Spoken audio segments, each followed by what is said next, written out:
the secret to climbing the diamond in under 30 games. I'm going to share my experience with solo queuing the diamond with a 78% win rate and tell you how disgustingly rigged this game is. Until recently, I used to think you climb the rank ladder by hard carrying games, but this is completely wrong. The goal of this video is to save you time climbing by understanding how this disgusting system works. I'll quickly walk you through the 3 steps you need to climb ranked as fast as possible. Here we go. Step 1. Make a new account. When you make a new account, you have no established MMR, which means you can climb faster because you're going to be getting larger amounts of LP than you're losing. Then the second step is to play normal games. The reasoning behind this is to allow the system to find what level you should be playing at. Do not touch ranked until you have at least emerald players in your lobbies. This decreases your over chances of losing in ranked, and it will decrease the amount of games you actually have to play to climb. This just accelerates the process, so instead of starting in bronze, the max you can start is plat 2 doing this. Remember, every loss hurts you more than winning. The last step is to play for stats. You literally just farm stats. Stats are more important than winning.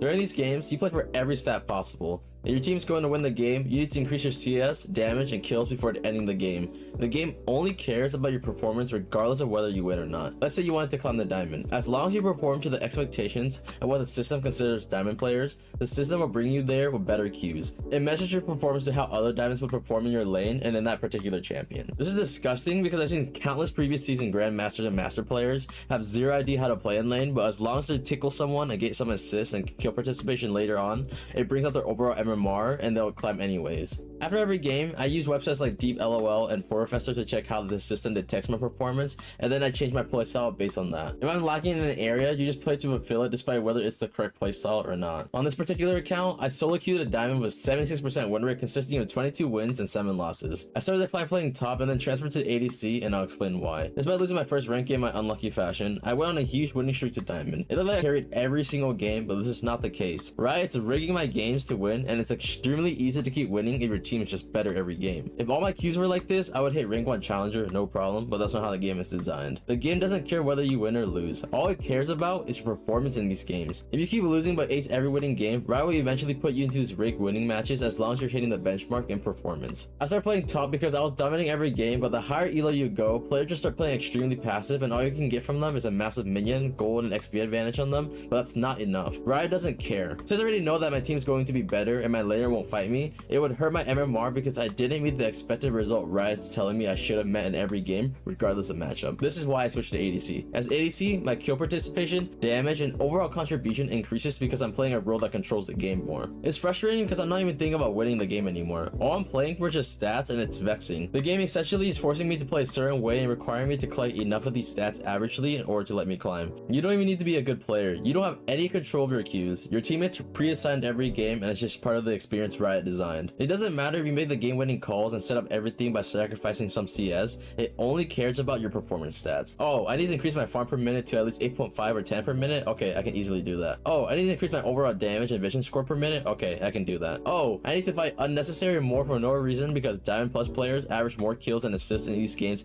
even though your teammates die in the process and allow your opponents to catch up. Alright, that's where I draw the line. That's just stupid. I'm playing worse than I normally would be and building bad habits for no reason, but I have no choice because the system wants that. Why do I continuously keep fighting when I could just strategically hold an advantage, get towers, and cruise the entire game without making the kills close at all? The answer is because the system doesn't like that. Like I said previously, Riot knows who the good and bad players are, and you don't have control over your games, only your performances. The second you start performing averagely in some games, Riot will hit a button and you'll start magically losing games. Surprise, loser queue does exist and Riot's lying at you. Let me explain what I mean by playing for stats. In this clip, I just shoved in the wave and Bel'Veth is invading the enemy jungle. I have two options, either help her or stay in lane and keep harassing the Kled like I've been doing all game. The correct play would be roaming to help her invade the jungle to help put the other jungler behind, but I knew she didn't need me since I understood the matchup, so I didn't. Turns out she didn't need me and solo killed her. So why didn't I rotate? I stayed in lane to make sure I hit the CS, damage inflicted, and tower damage benchmark. And guess what? I played this stupid playstyle the entire game and ended up being the MVP. What? That's crazy.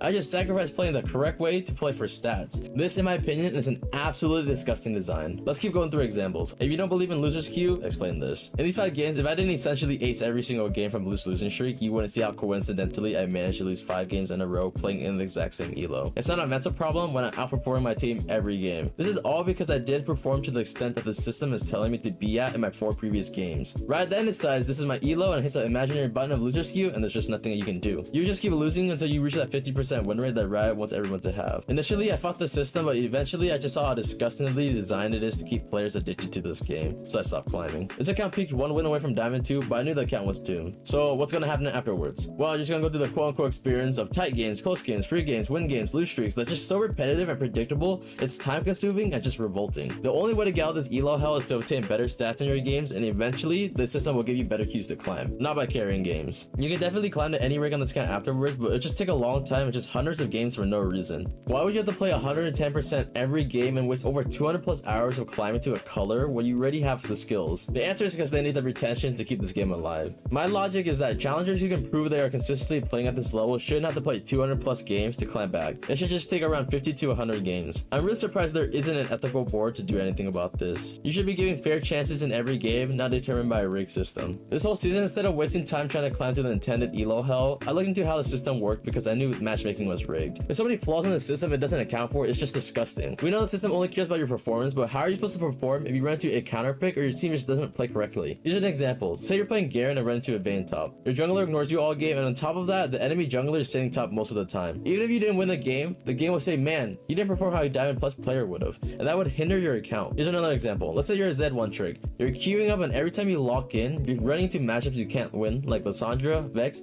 any safe pick that just doesn't want to fight you in general. The enemy mage just wants to farm all game, and I promise you, you guys have run into these players who just sit under towers all game, and your jungler refuses to dive. All you can do is try to roam, but if the enemy team plays accordingly, you get nothing accomplished, and even if you won the game, Riot would say, ooh, you didn't perform how a Diamond Z player would have played. But in reality, how are you gonna win? You can put a challenger Z player against me playing Karma mid, and there's just no way you can win lane without any help. I'm not saying he can't outperform me later, but if he doesn't meet the standards the game is saying he should be at, it would overall hurt his Smurf clan. Riot will then hit that button and the account is doomed to be around a 50% win rate. GG. Here's an example of me showing this concept. I ran into a Fiddlesticks Smurf in solo queue after I stopped trying to climb, and what did I do? I picked Seraphine and didn't even once try to fight him. I sat under my tower, instant cleared, and guess what Fiddlesticks couldn't do? Anything. He tried roaming, but I pinged my team about his whereabouts every time. They back up, and he wasted all that time accomplishing nothing. Tell me how he could ever win lane without any ganks top, which he had none. All the system sees is that he's performing averagely in his past 2 games, and then this game sets us off into loser's queue. It's all scripted this way, and it's just disgusting. There are even games literally designed for you to lose. You want further information on this? I would check out Ascenslee's channel. He describes the system extremely well. I'm not sponsoring anything, I'm just trying to help people climb. Overall, what did I get from doing all of this? I was under the impression that you need to 1v9 to climb ranked, that the best of the best players are where they are because they are just better in every aspect, 1v9ing their games to get to where they are now. How completely wrong I was. I always wonder how so many bad players climb playing like animals. There's a difference between having a bad game versus playing bad in general. All you need to do is collect stats, and eventually the system gives you the right cues to climb. Just think about it. What would a 7-0 Jenna do to a 7-0 Yone? I knew Riot paired bad players and good players together on purpose, but I didn't understand how their algorithm actually puts them together. The big takeaway is that the game decides whether you can win or lose. You have very little control.